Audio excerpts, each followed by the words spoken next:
ભારતની આંતરરાષ્ટ્રીય સરહદો બાબતે વિધાનો ચકાસવા. ભારતમાં સૌથી લાંબી આંતરરાષ્ટ્રીય જમીન બાંગ્લાદેશ સાથે જોડાયેલી છે.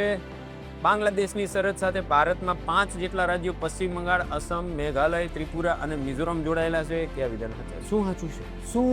શું તો યસ, આની અંદર માત્ર એક જ સાચું છે. હવે જો આપણે યાદ રાખવાનું છે 55 MBA. શું યાદ રાખવાનું છે? આ ભારતની સરહદ બનાવતા લાંબાથી લઈને ટૂંકા સુધીના દેશો છે.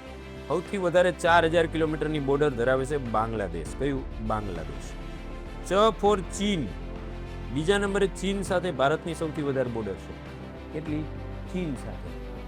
પ ફોર ત્રીજા નંબર ઉપર પાકિસ્તાન સાથે ભારતની સૌથી બોર્ડર, પછી નેપાળ, પછી મ્યાનમાર, પછી ભૂટાન અને પછી અફઘાનિસ્તાન. અફઘાનિસ્તાન સાથે લગભગ 100 કિલોમીટરની બોર્ડર છે. હવે આ સ્ટેટો આપણે જુઓ ને, સ્ટેટ તો આ પૂર્વોત્તર સ્ટેટો ક્યાં આવેલા ની પહેલા તમને ખબર પડી ગઈ તો આનો જવાબ આવડે.